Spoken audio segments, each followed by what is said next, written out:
A'udzubillahi minasyaitonirrajim. Bismillahirrahmanirrahim. Assalamualaikum warahmatullahi wabarakatuh.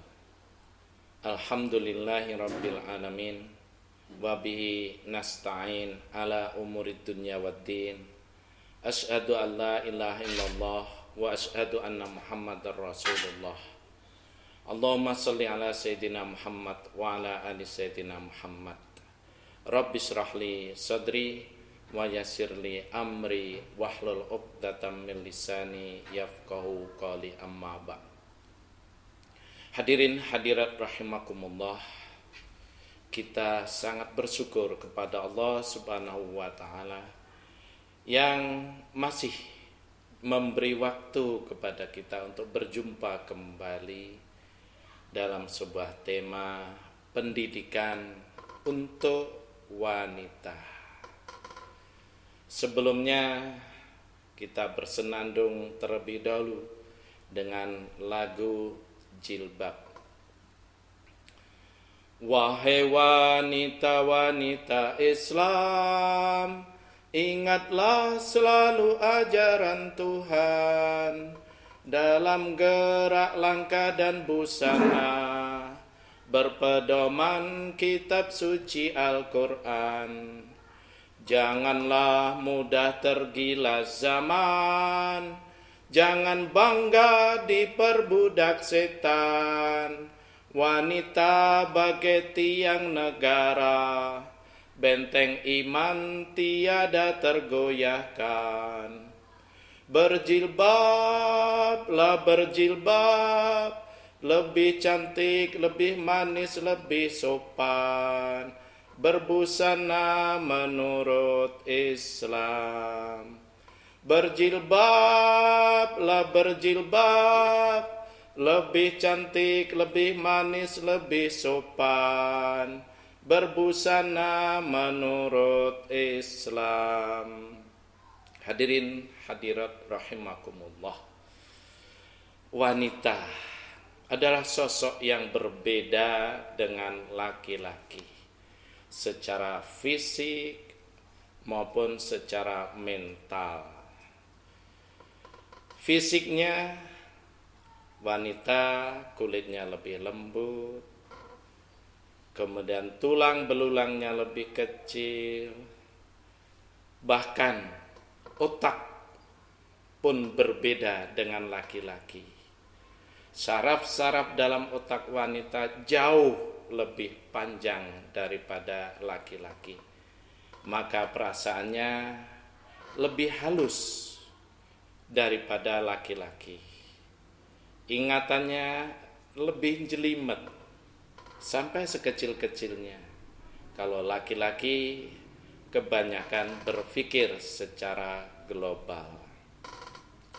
Tugas dan kewajibannya pun banyak berbeda. Kalau laki-laki harus bekerja, mencari nafkah untuk keluarga. Tugas seorang istri adalah untuk menjadi istri dari seorang suami di rumah, menyiapkan segalanya, mengandung, melahirkan, menyusui, dan mengasuh, mendidik putra-putrinya. Mendidik putra-putri ini akan sangat-sangat penting. Bahkan tidak pernah ada seorang anak manusia menjadi orang besar lahir ke dunia tanpa dilahirkan dan dibesarkan oleh seorang wanita yang perkasa, yang hebat mental dan karakternya. Hadirin hadirat rahimakumullah, sampai-sampai Rasulullah tatkala ditanya oleh seorang sahabat, ya Rasul, kepada siapa saya berhak untuk berbakti? Siapakah yang paling berhak untuk saya berbakti kepadanya? Rasul menjawab, ibumu. Sahabat bertanya lagi, kemudian siapa ya Rasul? Ibumu. Kemudian siapa lagi ya Rasul? Ibumu. Baru yang keempat sahabat bertanya, kemudian siapa lagi ya Rasul? Bapakmu. Begitu amat sangat mulianya wanita dalam pandangan Islam. Maka ada kata-kata al-ummu al-madrasatul ula. Idza a'dattaha a'datta syaban thayyibal a'raq. Ibu adalah sekolah, tempat sekolah anak manusia pertama kali lahir ke dunia.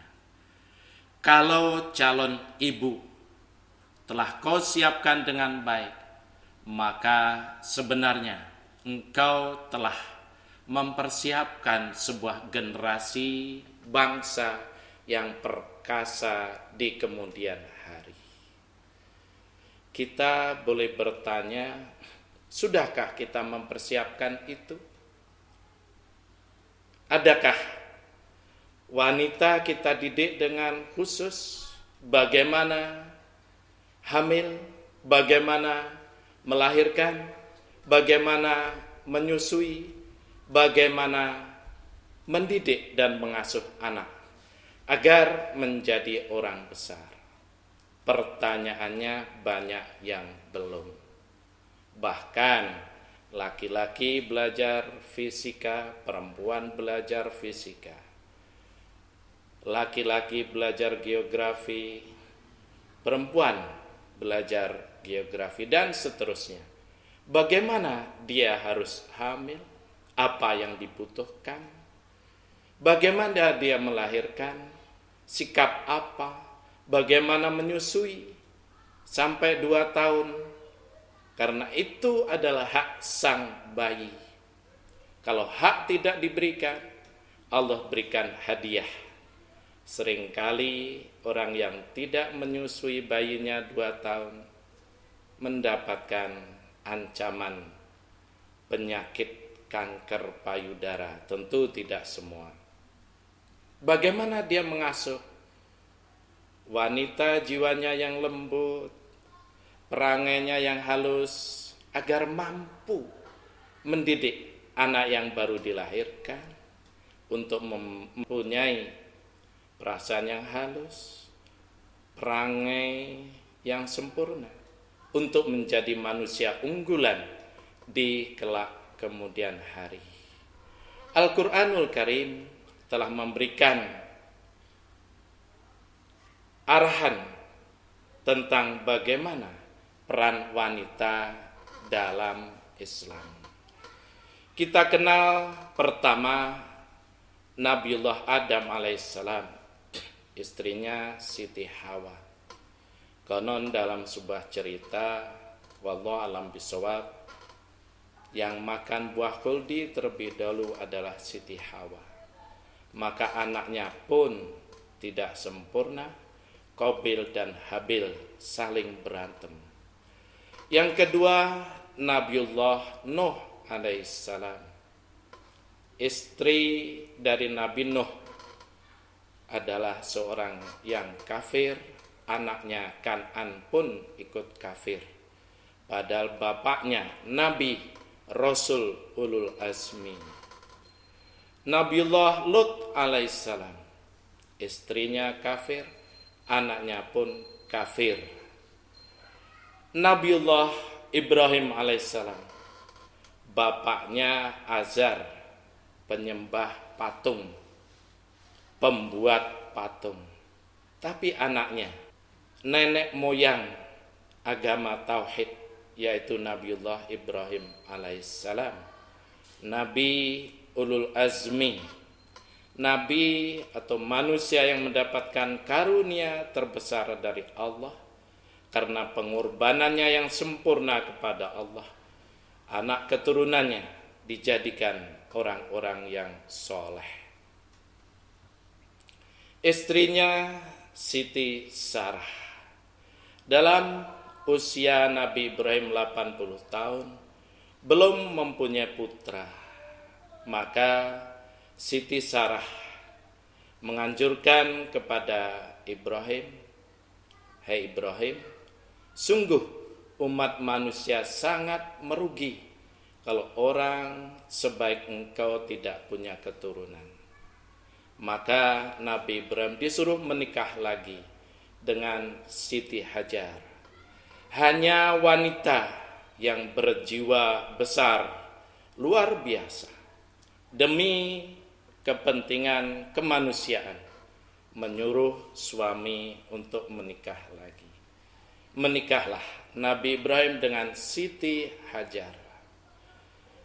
Siti Hajar saat hamil tua ditinggalkan di sebuah tempat disebut Bakkah yang sekarang adalah Makkah. Kemudian ditinggalkan oleh Nabi Ibrahim. Siti Hajar pun bertanya, "Hai Ibrahim, mau kemana?" Nabi Ibrahim tidak menjawab.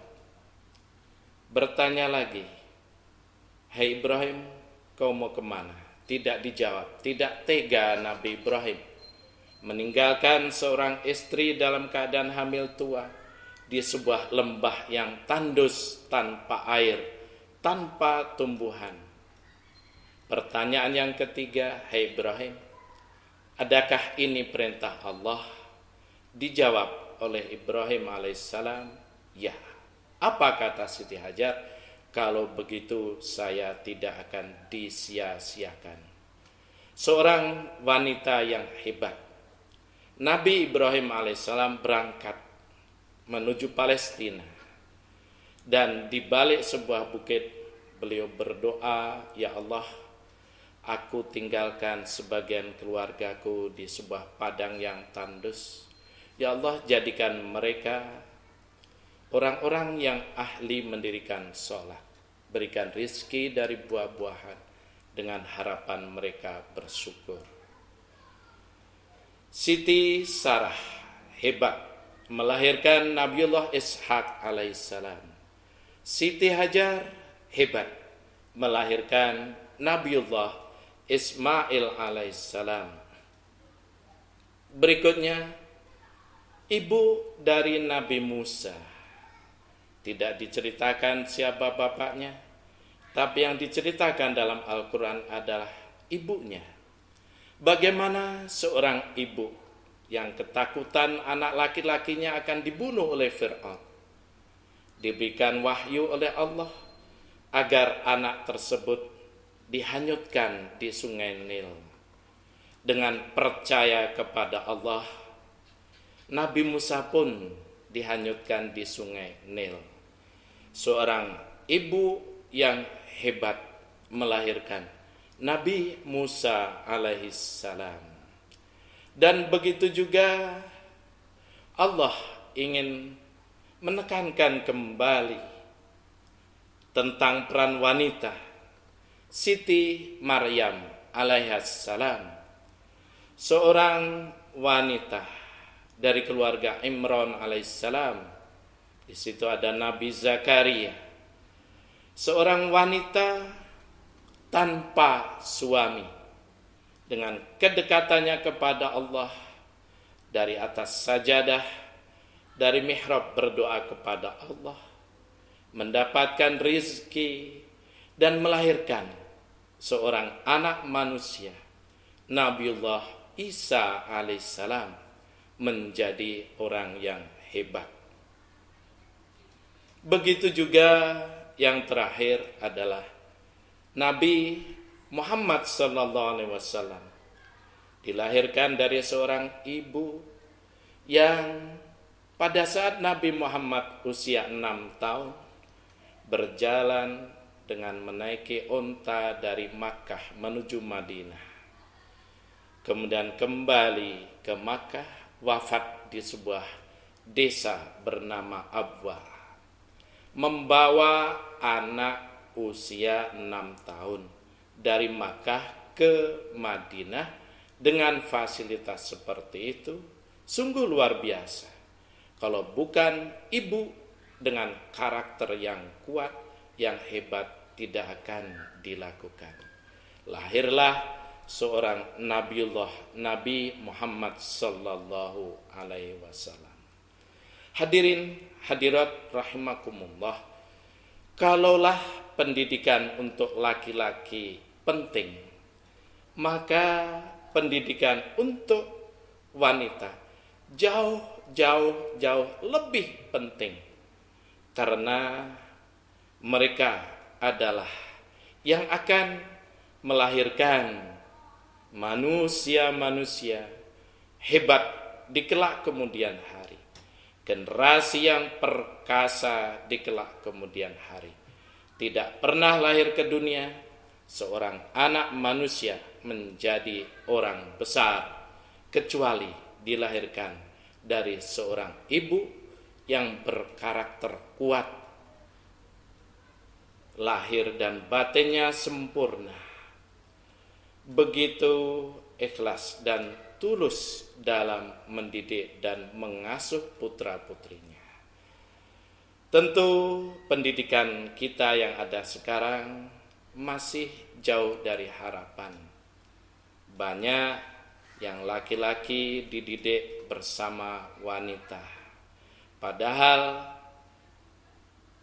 jasmani, rohani, cita-cita, tugas dan kewajibannya berbeda, mentalnya berbeda. Mungkin gurunya suatu ketika marah, yang laki-laki senyum-senyum, dan yang wanita sudah ketakutan, karena memang kedua makhluk itu berbeda. Semoga di kemudian hari hal-hal yang kurang dalam pendidikan kita dapat diperbaiki. Semoga arahan kecil ini dapat membawa manfaat bagi kita semuanya. Hadanallah wa iyyakum ajma'in. Wassalamualaikum warahmatullahi wabarakatuh.